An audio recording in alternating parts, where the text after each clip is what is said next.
3 రోజులు తుఫాను ప్రభావం ఎక్కువగా ఉండటం వల్ల ప్రజలందరూ అప్రమత్తంగా ఉండాలని రాజానగరం శాసనసభ్యులు బత్తుల బలరామకృష్ణ పిలుపునిచ్చారు. ఈ సందర్భంగా మీడియాతో మాట్లాడుతూ రైతులు వ్యవసాయ పనుల్లో కాలువలు, వాగులు దాటి వెళ్లొద్దని సూచించారు.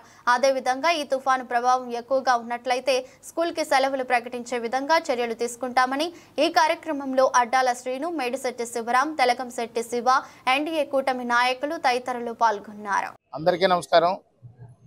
బంగాళాఖాతంలో పట్టినటువంటి అల్పపీడనం కారణంగా గత 2 రోజులుగా మనకి వర్షాలు బాగా పడుతున్నాయి. ఇంకా మరొక 2 రోజులు ఇదే విధంగా వర్షాలు పడే అవకాశం ఉందని చెప్పేసి వాతావరణ శాఖ సూచించింది. భారీ వర్షాలు వచ్చే అవకాశం కూడా ఉందని తెలుస్తుంది. కాబట్టి మన రాజానగరం నియోజకవర్గంలో గోదావరి పరివాహక ప్రాంతం మరియు లోతట్టు ప్రాంతాలు కూడా మునిగిపోయే అవకాశం ఉంది. దీనిపై ప్రజలందరూ కూడా అప్రమత్తంగా ఉండాలి. ఎవరికి ఎప్పుడు ఏ ఇబ్బంది వచ్చినా నా నెంబర్కి కానీ లేదు మన ఆఫీస్ నెంబర్లకు కానీ మీరు కాల్ చేస్తే ఇమ్మీడియట్గా తక్షణ చర్యలు తీసుకుంటాము. అదేవిధంగా ఇప్పుడున్న పరిస్థితుల రీత్యా ఈరోజు కలెక్టర్ గారు కూడా మన సీతానగరం మండలంలో ఉన్నటువంటి గ్రామాలన్నీ కూడా పర్యటిస్తున్నారు. ముఖ్యంగా ములకల్లంక, బొబ్బిల్లంక, మిర్తుపాడి గ్రామాలు కూడా పర్యటిస్తున్నారు.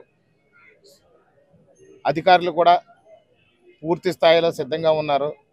వాళ్ళకు కూడా నా తరఫున రాజానగరం నియోజకవర్గానికి ఎప్పుడు ఏ ఇబ్బంది వచ్చినా అందరూ సిద్ధంగా అప్రమత్తంగా ఉండాలని చెప్పి అధికారులు కూడా సూచించాము. దానికి కలెక్టర్ గారు కూడా సానుకూలంగా స్పందించారు.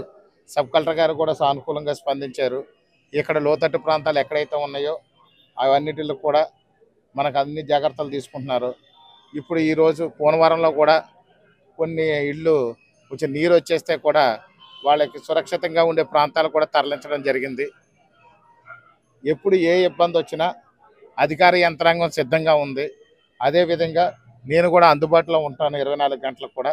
నా నెంబర్కి కానీ లేదా ప్రభుత్వ అధికారి నెంబర్కి చేసినా మన ఆఫీసు నెంబర్లు చేసినా ఎప్పుడు ఏ ఇబ్బంది వచ్చినా మేము అందుబాటులో ఉంటాం.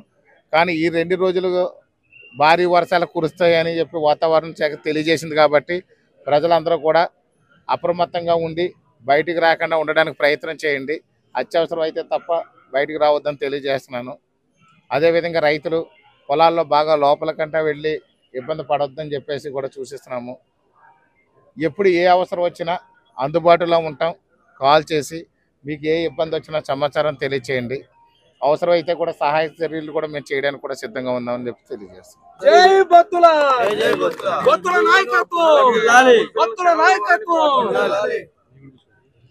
ఇప్పుడు ఈ రోజు కూడా వాతావరణాన్ని పరిశీలించిన తర్వాత అవసరమైతే స్కూల్కి కూడా సెలవులు ఇచ్చే అవకాశాన్ని కూడా ఆలోచిస్తాం. ఒకసారి ఈరోజు మధ్యాహ్నం నుంచి కలెక్టర్ గారు నేను కూడా మన ములకల్లంక, బొబ్బుల్లంక ఇవన్నీ కూడా ప్రాంతంలో పర్యటించినప్పుడు ఒకసారి మాట్లాడి ఒకవేళ ఈ వర్షాలు ఎక్కువ అవుతాయి, పిల్లలకి ఇబ్బంది అవుతుందని చెప్పి అనిపిస్తే మాత్రం రేపు సెలవు ప్రకటిస్తాం.